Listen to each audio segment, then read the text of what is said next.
5 number হচ্ছে আগুন জ্বালানোর স্থান। বিশেষ করে খড়খোটা যারা ইউজ করেন, গ্যাসের চুলা যারা ব্যবহার করেন, চুলা উনুন যারা ব্যবহার করেন, এই সমস্ত জায়গাগুলো হচ্ছে জিনের আদর্শ জায়গা। এই জায়গাগুলো কি করবেন?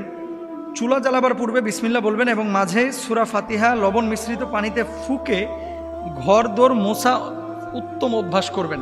পৃথিবীর মানুষ এমন দুটো জিনিস আছে, যখন পায় মানুষ মূল্যায়ন করে না, কিন্তু যখন হারায় তখন মাথা ঠুকে শত কান্না করে আর্তনাদ করে আর ফিরে পায় না। এই দুটি জিনিস বড় দামি জিনিস পৃথিবীর বুকে। দেখেন, টাকা আজ আছে কাল নাই, আপনার বাড়িটা আজ আছে কাল নাই, আপনার সম্পদ আজ আছে কাল নাই, কিন্তু এই দুটি জিনিস সবচেয়ে মূল্যবান আপনার জীবনে।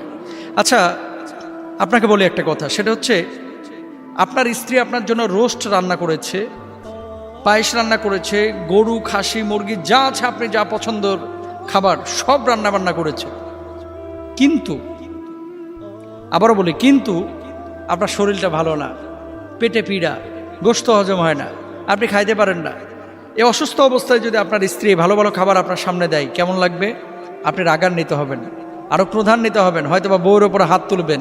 নাউজুবিল্লাহি মিন যালিক। এটা ভালো কাজ না।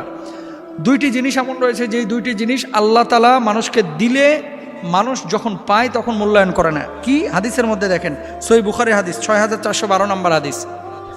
আল্লাহ রাসূল সাল্লাল্লাহু আলাইহি ওয়াসাল্লাম, দুটি জিনিস এরকম আছে, মানুষের মধ্যে অধিকাংশ মানুষ দুটি নিয়ামতের খুব অবহেলা করে।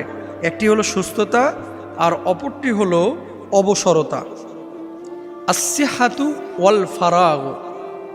মানুষ যখন সুস্থ থাকে তখন মানুষ কিন্তু আল্লাহর সাথে গাদ্দারি বেঈমানি বেশি করে। মানুষ যখন অসুস্থ হয়ে যায়, অপারেশনের সময় হয়, হার্টে ব্লক তৈরি হয়, কিডনিতে ইনফেকশন দেখা যায়, ফুসফুসে কোনো ধরনের সংক্রমণ দেখা যায়, মানুষ কিন্তু সামনের কাতারে নামাজ পড়ে। খেয়াল করে দেখেন, বড় কোনো রোগ যখন ধরা পড়ে মানুষ নামাজ ছাড়ে না, কিন্তু যখন রোগ নাই, মানুষ সুস্থ সবল স্বাভাবিক, তখন নামাজ পড়ে না। কোরআনুল কারীমের 11 নম্বর পারার 10 নম্বর পৃষ্ঠায় আল্লাহ তাআলা কি বলছেন খেয়াল করেন। সূরা ইউনূসের মধ্যে মানুষকে বিপদ আপদের পরে আমি আল্লাহ তাআলা যখন সুস্থ স্বাভাবিক জীবন দান করি, মানুষ আল্লাহর সঙ্গে গাদ্দারি বেঈমানি করে। ওখানে চমৎকার করে উদাহরণ দেওয়া হয়েছে। কি বলছেন আল্লাহ তাআলা? দুনিয়ার মানুষের গাদ্দারির উপমা